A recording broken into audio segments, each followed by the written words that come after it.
இப்போது புதிய அறிமுகம் ஆச்சி ஹோட்டல் சாம்பார் 50 கிராம் ரூபாய் 20 மட்டுமே. மருத்துவத்துறை அமைச்சர் மா சுப்பிரமணியன் செய்தியாளர்களை சந்தித்து வருகிறார். பார்க்கலாம். திங்கள் 5ஆம் தேதி வரை 2 ஆண்டுகளுக்கும் மேலாக அந்த நெருக்கடி 3 ஆண்டுகளுக்கும் மேலாக இந்த நெருக்கடி என்பது நீடித்தது.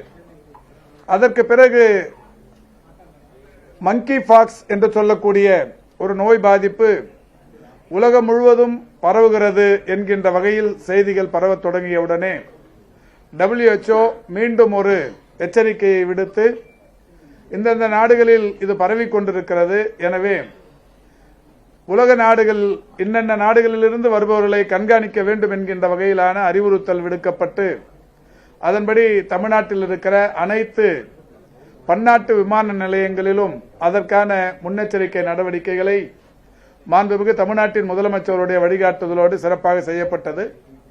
தமிழ்நாட்டில் இருக்கிற சென்னை, மதுரை, திருச்சி, கோவை போன்ற பல்வேறு பன்னாட்டு விமான நிலையங்களை நாங்கள் நேரடியாகவே போய் ஆய்வு செய்து விழிப்புணர்வு பதாகைகள் வைத்து தனி அறைகள் ஏற்பாடு செய்து ஒரு மருத்துவ டீமையும் அங்கே மருத்துவ குழுவையும் அங்கே அமைத்து அதற்கான நடவடிக்கைகள் ஈடுபட்டோம்.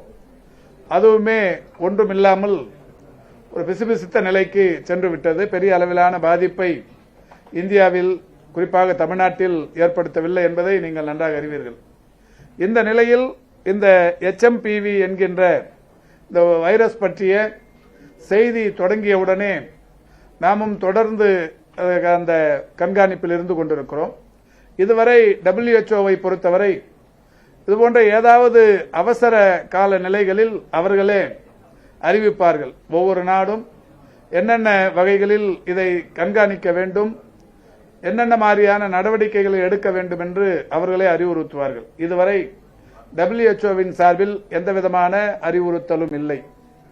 அதேபோல் ஒன்றிய அரசின் மக்கள் நல்வாழ்வுத்துறையின் சார்பிலும் கூட இது மாதிரியான விளைவுகள் வருகிற போது அனைத்து மாநில அரசுகளுக்கும் குறிப்பாக சுகாதாரத்துறை அமைச்சகங்களுக்கு அவர்கள் ஒரு குறிப்பிட்ட இந்த மாதிரியான விஷயங்களை சொல்லி இந்தந்த வகையில் நாம் பாதுகாப்பு நடவடிக்கைகளை எடுக்க வேண்டும் என்று சொல்வார்கள். அதுவும் கூட நேற்று மாலை வரை இல்லை.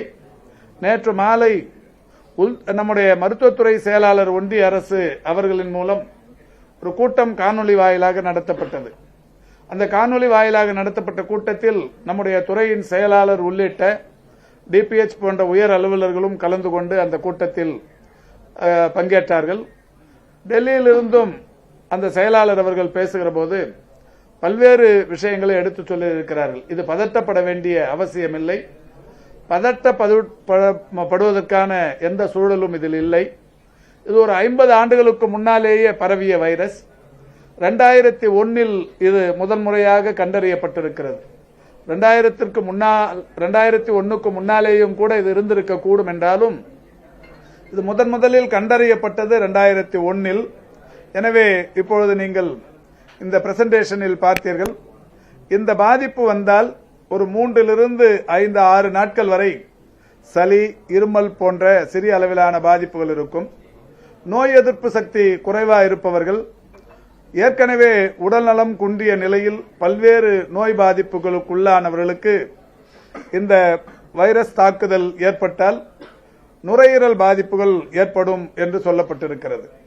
அந்த வகையில் அவர்கள் அரசின் சார்பில் ஏற்கனவேயும் கூட இந்த பருவமழை தொடங்குகிற போது வருகிற காய்ச்சல், இருமல் போன்ற அந்த உபாதைகள் இருக்கிற போதே கூட முகக்கவசம் அணிவது, தனிமனித இடைவெளியை கடைபிடிப்பது, பொது இடங்களுக்கு செல்லுகிற போது முகக்கவசங்களை அணிந்து செல்வது மாதிரியான பாதுகாப்பு நடவடிக்கைகளை எடுப்பது என்பது தொடர்ந்து இன்றைக்கு உலகம் முழுவதும் இருந்து வருகிற ஒரு நிலை. கடந்த 2 ஆண்டுகளுக்கு முன்னால் WHO-வின் தலைமை விஞ்ஞானிகளில் ஒருவராக இருந்த டாக்டர் சௌமியா சாமிநாதன் அவர்கள் கூட சொன்ன கருத்து ஒன்று இப்பொழுது நினைவு கூறப்பட வேண்டியது. இனிமேல் உலகம் முழுவதும் மக்கள் இதுபோன்ற வைரஸ்களோடு தான் நாம் போராடி வாழ வேண்டும் என்கின்ற நிலையில் ஒரு கருத்தை சொல்லியிருக்கிறார்கள். ஆனால் அந்த வைரஸ் எத்தகைய வைரஸ், எந்த அளவுக்கான தாக்கத்தை ஏற்படுத்தும் என்பது போன்ற விஷயங்களை நாம் மக்களுக்கு தெளிவாக சொல்ல வேண்டியது என்பது அவசியம். கொரோனா வந்த நேரத்தில் கொரோனா என்கின்ற வைரஸ், அதைத் தொடர்ந்து alpha, beta, delta, delta plus, gamma, kappa, omicron என்று பல்வேறு வகைகளிலான அந்த வைரஸ் பாதிப்புகள் அப்பொழுது தொடர்ந்தது. அதில் வீரியமிக்க வைரஸ், வீரியம் குறைந்த வைரஸ் என்று பல வகைகள் இருந்தது. அன்றைக்கு அரசு எடுத்த நடவடிக்கைகள் RT-PCR பரிசோதனை மையங்களை அரசும் தனியார் மையங்களிலும் அதிகப்படுத்தியது. பாதிப்புக்குள்ளானவர்களுக்கு ஏற்ற சிகிச்சைகள், இப்படி பல விஷயங்களை அன்றைக்கு அரசு சிறப்பாக செய்து அதை கட்டுக்குள் கொண்டு வந்தது. ஆனால் இந்த வைரஸை பொறுத்தவரை அந்த மாதிரி எதுவுமே இல்லை. ஒரு 3 to 5 நாட்களில் இது தானாகவே குணமாக கூடியது. இதற்கென்று பிரத்யேகமான எந்த சிகிச்சையும் இல்லை. முன்னால் அந்த பாதிப்பு வந்தபோது ரெம்டெசிவிரை தேடிச் சென்றார்கள். ஆக்சிஜன் வேண்டும் என்கின்ற நிலையில் ICU வார்டுகளை தேடிச் சென்றார்கள். இப்போது அது மாதிரி எதுவுமே இல்லை. எந்த சிகிச்சையும் எடுத்துக்கொள்ளாமல் தனியாக இருந்தாலே தானாகவே அது போய்விடும் என்கின்ற நிலையில் இருந்து வருகிறது. இது இன்று நேற்று வந்ததல்ல, தொடர்ந்து 50 ஆண்டுகளாகவே இருந்து வருகிற ஒன்று. எனவே இது பற்றி பெரிய அளவில் நாம் பதட்டப்பட வேண்டிய அவசியமில்லை.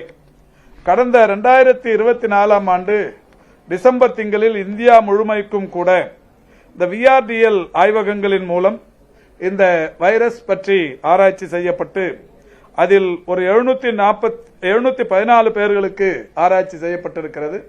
அதில் 9 பேர்களுக்கு இந்தியா முழுமைக்கும் இந்த வைரஸ் பாதிப்புகள் இருப்பது என்பது கண்டறியப்பட்டிருக்கிறது. என்றாலும் இப்பொழுது எல்லோருமே நலமுடன் இருக்கிறார்கள். தமிழ்நாட்டை பொறுத்தவரை சேலத்தில் ஒன்றும் சென்னையில் ஒன்றுமாக இருவருக்கு இந்த வைரஸ் பாதிப்புகள் கண்டறியப்பட்டிருக்கிறது.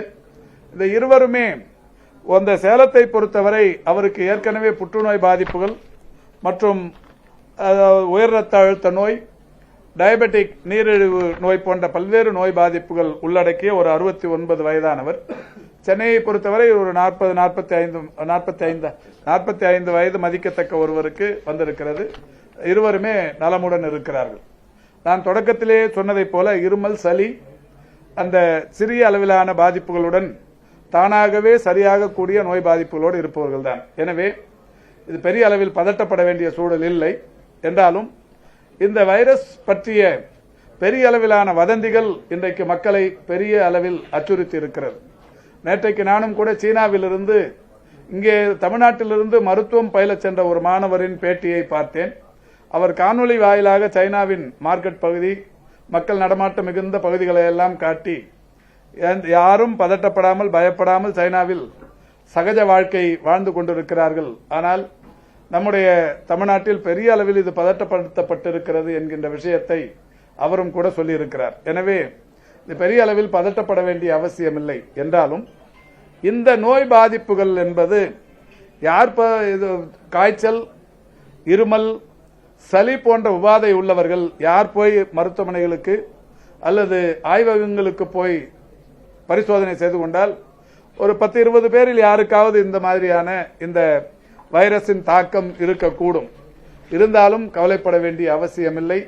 இது பதட்டப்பட வேண்டிய ஒரு வீரியமிக்க வைரஸ் அல்ல, ஒரு வீரியம் குறைந்த அளவிலான ஒரு வைரஸ் தான். இதை நாம் இது குறித்து கவலைப்படவோ அச்சப்படவோ தேவையில்லை.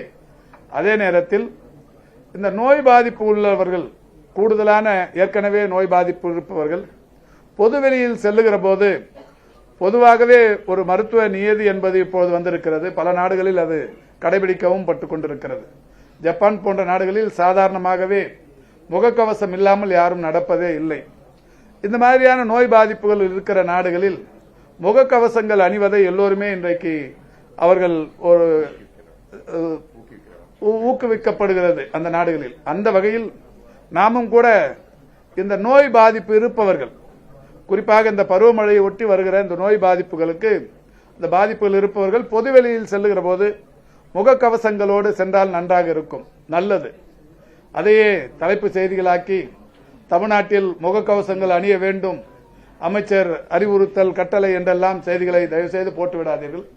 இந்த நோய் பாதிப்பு இருப்பவர்கள் பொதுவெளியில் செல்லுகிற போது முகக்கவசம் அணிந்து சென்றால் நல்லது. அதேபோல் இந்த நோய் பாதிப்பு இருப்பவர்கள் அடிக்கடி கைகளை சோப்பு போட்டு கழுவிக்கொள்வது, சானிடைஸ் செய்வது, தனிமனித இடைவெளியை கடைபிடிப்பது, அதிக அளவிலான காய்ச்சல், சளி, இருமல் இந்த மாதிரியான பாதிப்புகள் சளி தும்மும் போதோ இருமும் போதோ அதனுடைய நீர் திவலைகள் மற்றவர்கள் மேல் படும். அது எந்த நோயாக இருந்தாலும் மற்றவர்களை தொற்றும். எனவே தொற்று நோய்கள், தொற்றா நோய்களின் பாதிப்புகள் என்பது தொடர்ச்சியாக மனித இனம் உருவான நாளிலிருந்தே இருக்கிறது.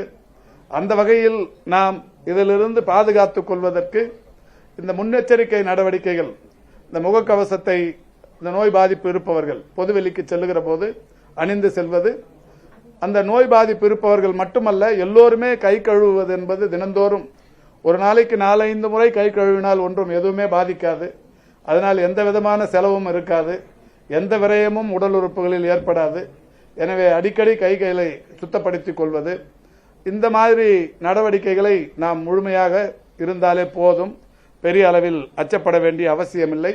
அரசை பொறுத்தவரை கூர்ந்து கவனித்துக் கொண்டிருக்கிறது.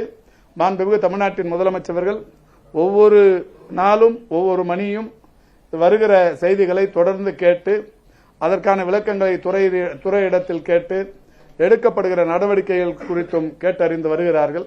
எனவே இது குறித்து பெரிய அளவில் பயப்பட வேண்டிய அந்த அவசியம் இல்லை என்பதை தெரிவித்துக் கொள்கின்றேன். ஒன்றிய அரசும் கூட இதையேத்தான் சொல்லி இருக்கிறது.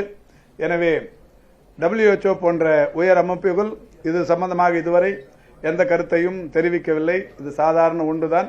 இது குறித்து அச்சப்பட வேண்டிய அவசியம் இல்லை. என்னம்மா